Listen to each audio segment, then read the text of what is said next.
আমি Jyoti, welcome to a new blog. তো এখন বাজে একদম 7টা আর আমি উঠেছি 6টার সময়। আজকে এখন আমার একটা সকালে ক্লাস আছে, তো সেই জন্য একটু সকাল সকাল উঠতে হয়েছে আর কি। তাহলে ওই মোটামুটি 7টা সাড়ে 7টা নাগাদ আমি উঠি। তো এখন আগে আমি পাখিকে খাবারটা দিয়ে নেব, তারপর বেরিয়ে পড়বো আর কি। সকালবেলা এখানে খুব অনেক গাছপালা আছে, তো সেই কারণে অনেক পাখিরা এখানে থাকে। আর সকাল সকাল অনেক পাখির আওয়াজ শুনতে পাওয়া যায়, খুব ভালো লাগে, বেশ খুব রিফ্রেশিং লাগে। রাত্রেকাল আমি প্রায় 1টা 1:30 নাগাদ অবধি আমি জেগেছিলাম, তো তারপরে আমার ঘুম ধরেছে আর কি। তো এখন আমার ভালো লাগছে না, ওই জন্য হালকা করে রেডি হয়ে গেছি সেরকমভাবে। আর সকালে আমার রেডি হতে খুব একটা ভালোও লাগে না, জাস্ট সানস্ক্রিন অ্যাপ্লাই করেছি আর বাস ড্রেসটা একটু চেঞ্জ করেছি। এবার আমি বেরিয়ে পড়বো, দেখে খাবারটা দিয়ে নিই। এখন হেঁটে হেঁটে একটু যাব, সকালে একটু হাঁটাও হয়ে যাবে আমার।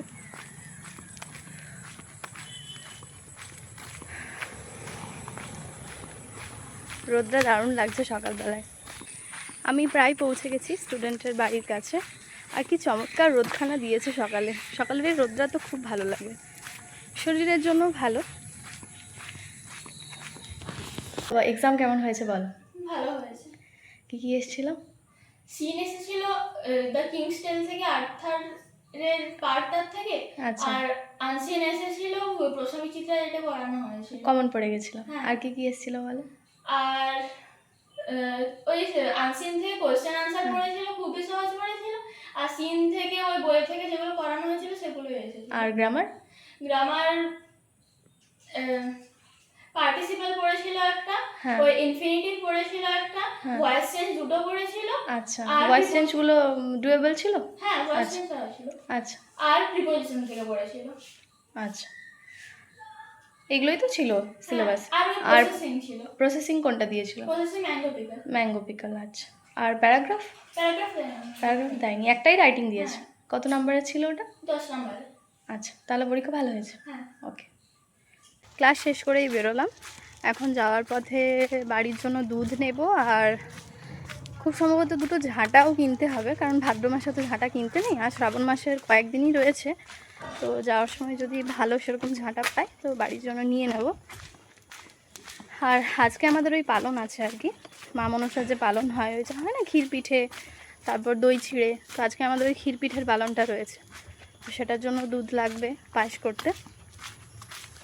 যে এই ঝাঁটাগুলো নিলাম, একটা ফুল ঝাড়ু আর একটা নারকেল ঝাঁটা। দোকানে দাদাটা বেঁধে দিয়েছে ভালো করে, যাতে আমার নিয়ে যেতে অসুবিধা না হয়।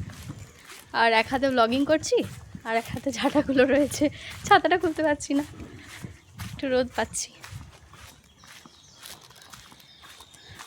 জন্য ব্রেকফাস্ট বানিয়ে নিয়ে এলাম, এখন ব্রেকফাস্টটা খাবো। এই যে কিছু ফল ফ্রুটস, আর এই যে ওটস বানিয়েছি। আর এগুলো খেতে খেতে তোমাদের সাথে একটু গল্পও করব, কারণ গল্প করার মতো আমার কেউ নেই যার সাথে নিজের মনে সুখ দুঃখের কথা আমি শেয়ার করবো। আর তার জন্যই তো চ্যানেলটা খুলেছি, যাতে করে আমি মানুষের সাথে একটু কথা বলতে পারি, নিজের মনের কথাগুলো শেয়ার করতে পারি। আমার স্কুল কলেজ সবই কমপ্লিট। তো স্কুলেও খুব একটা ফ্রেন্ড আমার ছিল না, আর কলেজ লাইফেও আমার খুব একটা ফ্রেন্ড ছিল না। বাট কলেজের লাস্ট ইয়ারের দিকে আমার দু একজন খুব ভালো বন্ধু হয়েছিল, তারা এখনও আছে মোটামুটি, তাদের সাথে এখন আমি কানেক্টেড রয়েছি। ফ্রেন্ডশিপ হয়ে যায় কাদের সাথে, বাচ্চাদের সাথে আমার খুব ভালো ফ্রেন্ডশিপ হয়ে যায়। আর যারা আমার থেকে বয়সে অনেকটা এজেড, মানে এজেড পার্সনদের সাথেও আমার খুব ভালো বন্ধুত্ব হয়ে যায়। তো আমি আমার টাইপটা কিছুটা ওই রকম, মানে একদম বাচ্চা এবং একদম যারা এজেড আর কি, এই দুটো পার্সোনালিটির সাথে আর কি আমার ভীষণ ভালো ফ্রেন্ডশিপ হয়। আর আমার খুব ভালোও লাগে তাদের সাথে সময় কাটাতে। আমার যারা স্টুডেন্ট রয়েছে তারাও আমার মানে স্টুডেন্ট কাম ফ্রেন্ডই বলা চলে, আমিও তাদের সাথে সেরকমভাবেই মিশি। ওরাও আমায় ভীষণ ভালোবাসে, আর অবভিয়াসলি আমার কাছ থেকেও তারা ভালোবাসা পায় বলেই তারা আমার এত ক্লোজ, মোটামুটি সবাই। তো এইভাবেই আমার আর কি দিন কাটে, তাদের সাথে সময় যায় কাটানো হয় আমার একটু ফ্রেন্ড, বিশেষ করে স্টুডেন্টদের সাথে। ওদের সাথেও আমি আমার নিজের কিছু লাইফের কথা শেয়ার করি মাঝে মধ্যে। ওরাও যেহেতু একটু করে বড় হয়েছে, সবাই মোটামুটি বোঝে কথাগুলো, তো ওদের সাথেও আমি আমার নিজের জিনিস শেয়ার করি। ওরাও আমার সাথে শেয়ার করে যে কি ম্যাম এই হয়েছে আজ, ম্যাম ওই হয়েছে জানেন আজ, আমার খুব ভালো লাগে। তো ওদের সাথে আমি অনেকটা কানেক্টেড। বাদ বাকি ফ্রেন্ড জোন, আমার ফ্রেন্ড সার্কেল যেটা, সেটা খুবই কম। এমন কেউ নেই যে যার সাথে হয়তো হলো না যে কি কখন কি হলো না হলো, যার সাথে মানে পেটের কথা না শেয়ার করলে মানে রাতে ঘুম হবে না, এরকম আমার কোনো ফ্রেন্ড নেই, যা মানে যেটাকে বলা হয় আর কি বেস্ট ফ্রেন্ড। তো সেটা আমার কখনো হয়নি। আর ওটা নিয়েও তো আক্ষেপও নেই, বাট খারাপ লাগে, মানে পুজো টুজোর সময় সত্যি একটু খারাপ লাগে, মানে যখন হয়তো কোথাও বেরোবো ভাববো, তো কারোর সাথে বেরোনো, কার সাথে বেরোবো। হ্যাঁ, একটা সময় তো যখন দিদির বিয়ে হয়ে গেছে, তো যখন দিদির বিয়ে হয়নি, দিদির যখন তখন তো দিদির সাথেই বেরোতাম, আর ভাইও নিজের বন্ধুদের সাথেই মোটামুটি ব্যস্ত থাকে, তাহলে এখন মায়ের সাথেই বেরোই। মাও আমার বলতে গেলে কাছের ফ্রেন্ড, কিন্তু তবু কি হয় না, মানে যেহেতু মা বাবা দুজনেই একটু, মা আর বাপি দুজনেই একটু স্ট্রিক্ট ছিলেন প্রথম থেকেই, তাহলে এমন মানে মা বাবার সাথে সব কিছু শেয়ার করা যাবে এমনটাও নয়, পিঠে দু ঘা পড়ে যাবে, একটু ভেবে চিন্তে কথা বলতে হয় মোটামুটি আর কি। তো সেই আর কি, এই গল্প আমার রয়েছে। তো আমার খাওয়া হয়ে গেছে, এখন গল্পটা এখানেই শেষ করছি, আবার গল্প করব। জানি না তোমাদের আমার গল্প কেমন লাগছে, ভীষণ বোরিং টাইপের মানুষ আমি, খুব একটা ইন্টারেস্টিং ভাবে কথা বলতে পারি না। I hope you are enjoying. এখন বাজে রাত্রি 11:15, আমি একটু নিজে স্টাডি করছিলাম আর কি, সারাদিন খুব একটা সময় পাইনি, তো আজ আমি দুটো চুলও বেঁধেছি ছোটোবেলার মতো। আর এখন খুব জোরে বৃষ্টি নামিয়েছে, আর বৃষ্টির আওয়াজটা এত সুদিন লাগছে, আমি সেই জন্য জানলাগুলো খুলে দিলাম। পড়তে পড়তে বৃষ্টির আওয়াজ শুনতে শুনতে আমি পড়বো, আর তোমাকেও একটু, তোমাদেরকেও একটু শোনাই। আর বাইরে থেকে একটা কি সুন্দর ঠান্ডা হাওয়া দিচ্ছে।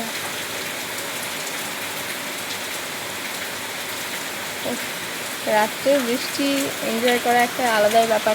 যারা সাফারিতে আর যায়, এরকম জঙ্গল যখন বৃষ্টি হয়, টেন্টে থেকে এরকম এই বৃষ্টিটা এনজয় করা, আমার এরকম অ্যাডভেঞ্চার করার ভীষণ লাইফে শখ আছে আর কি, জানি না কখনো হবে কি না, আই হোপ হবে অবশ্যই। তো আমি এই অ্যাডভেঞ্চার জিনিসগুলো খুব পছন্দ করি। তোমরা কে কে পছন্দ করো আমাকে জানিও, যে কার কার এরকম ইচ্ছে আছে, বা কে কে এরকম ভাবো মনে যে এরকম লাইফে অ্যাডভেঞ্চারগুলো যদি সুযোগ পাওয়া যায় ভবিষ্যতে নিজের জন্য, অবশ্যই সেগুলো করব। আর বৃষ্টির সময় এতে মাটির যে একটা গন্ধ, সেটা তো আর বলার নয়, এই স্মেলটা আউটস্ট্যান্ডিং একটা স্মেল, ন্যাচারাল। এই আমার পড়া চলছে, নোটস বানাচ্ছি, তোমাদের সাথে একটু কথাও বলে নিই, মিনভাইল আমার একটু পড়ার থেকে ব্রেকও হয়ে যাবে। তো রিসেন্টলি অনেকগুলো এক্সামই তো কাছাকাছি আসছে, যেটা আজকেও শুনলাম যে পিএসসির অনেকগুলো ভ্যাকেন্সি বেরোবে, আর আমি তো বরাবরই ব্যাংক রিলেটেডই আর কি এক্সাম দিয়ে এসেছি, এবং ওটারই অনেক বছর ধরে প্রিপারেশন করছি। তো ব্যাংকের কোথাও না কোথাও সিলেবাসটা অবভিয়াসলি অন্য যে এসএসসি আছে, পিএসসি আছে, এদের থেকে অনেকটা আলাদা হয়, মানে যেরকম হিস্ট্রি, জিওগ্রাফি এগুলো এখানে থাকে না, বা life science, physical science, nutrition, যে সমস্ত সাবজেক্টগুলো আর কি রয়েছে সেগুলো এখানে থাকে না। হ্যাঁ, ম্যাথসটা যেহেতু ব্যাংকে অনেকটা স্ট্রং, তো সেটা আমার অসুবিধা হবে না, কিন্তু আমি না এখন কিভাবে সমস্ত সিলেবাসগুলো কভার করবো, আমি পুরো ঘেটে ঘ হয়ে বসে আছি। মানে ক্লাস 10তে লাস্ট হিস্ট্রি, জিওগ্রাফি এগুলো সব আমি পড়েছি, না জিওগ্রাফিটা আমার 12তেও ছিল। তো যাই হোক, কিন্তু তবু অনেক দিন, যেহেতু অনেক বছর পড়িনি আমি, তো সেগুলো তো, আর চাকরির পরীক্ষার প্রিপারেশন নিতে গেলে তো আমাকে অবভিয়াসলি খুব ভালো করে সেগুলো আবার রিস্টাডি করতে হবে। তো টাইম ম্যানেজমেন্টটা আমার একটা বিরাট বড় ব্যাপার হয়ে গেছে, যে টাইম আমি কিভাবে ম্যানেজ করব। আর এই অগাস্ট থেকেই আমার প্রায় ব্যাংকের যে এক্সামগুলো সেগুলো শুরুও হয়ে যাবে, তো আমি কিছুতেই সবটা হ্যান্ডেল করতে পারছি না। আর মনে মনে একটা হচ্ছেও যে এক্সামগুলো আসবে, যেহেতু বিগত কয়েক বছর হয়ে গেছে, বেশ কয়েক বছর যে এক্সামগুলো হয়নি, সেগুলো তো এবার হবে শুনছি, তাহলে সেগুলো কি হাতছাড়া করব?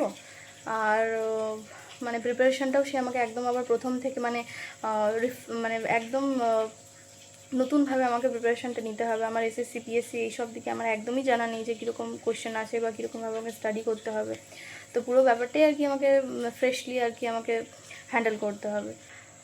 So let's back to study. তোমাদের সাথে একটু পরে আবার দেখা করছি।